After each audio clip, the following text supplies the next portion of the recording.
Käteler gynanyp, käte gülüşip, käte bilmezlikde göwünü değişip, käte yumruklaşıp, käte söwüşip. Şonda da hedil okuwçy wagtym. Eň ýoka kitaplaryň üçsini alyp, ýanyna 4 sancak depderem salyp, şu güllükçe şular yeterli deyip, papkan goltuğa kıftıran wagtym. Bir bölek kagdy agdymda syldy.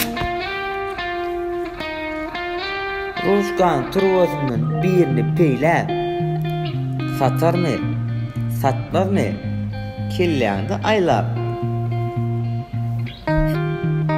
Artşap bolup durkan, tutulan wagtym.